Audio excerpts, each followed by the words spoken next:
ভাবনা তো গভর্নমেন্ট নিশ্চয়ই করবে। মমতা বন্দ্যোপাধ্যায় যে কথা দেন সেই কথাটা তিনি বরাবরই রেখে এসেছেন। এবারে কথা হচ্ছে সেই তালিকা তৈরি করতে গিয়ে কিছু সমস্যা হয়েছে।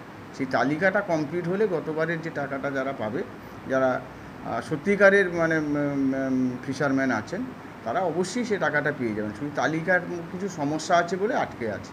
আগামী দিনে মমতা বন্দ্যোপাধ্যায় যে কথা দেন সে কথা অবশ্যই তিনি রাখেন, এবং এই যে বিষয়টা তিনিও আগামী দিনেও রাখবেন।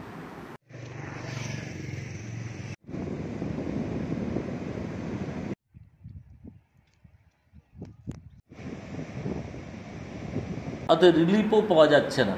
অতএব সেই ক্ষেত্রে রাজ্য সরকার একটা মহতী চিন্তাধারা করেছিলেন, সমুদ্র সাথীর মাধ্যমে প্রকৃত দুস্থ মৎস্যজীবীদের অন্তত 2 মাসে 10,000 টাকা দেওয়া হবে। কিন্তু ঘোষণাটা করা হয়েছে ঠিক, গত বছরও সেটা সব কিছু কাগজপত্র রেডি করা হলো, কিন্তু পাইনি। এবছরও তো আবার বন্ধের পিরিয়ড চলে গেল, রানিং হয়ে গেল, কিন্তু এখনও পর্যন্ত কোনো মৎস্যজীবী একটাও পায়নি। অতএব মৎস্যজীবী পরিবারে একটা হাহাকার চলছে।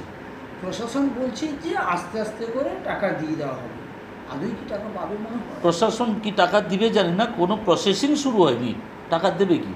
যে প্রসেসে টাকা দেওয়া কথা, যে প্রসেসে মৎস্যজীবীদের টেপাসগুলো নেওয়ার কথা, এফআরসি যে চালু হয়েছিল ফিশারম্যান রেজিস্ট্রেশন কার্ড, সেই ফিশারম্যান রেজিস্ট্রেশন কার্ড নিয়ে যারা সমুদ্রগামী মৎস্যজীবী তাদেরই সমুদ্র সাথীটা দেওয়ার কথা ছিল, কিন্তু সেই কাগজপত্র বহু জমা পড়েছে, কাগজপত্রের কাজ কিছু হয়নি।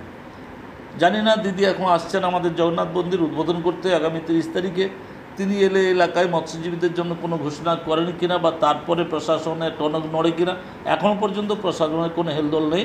এমনকি আমরা নিত্য নৈমিত্তিক খবর কাগজে বা সংবাদ মাধ্যমের কাছে জানছি বাজেটে সমুদ্র সাথীর জন্য কোনো অর্থ বরাদ্দ করা হয়নি। সেক্ষেত্রে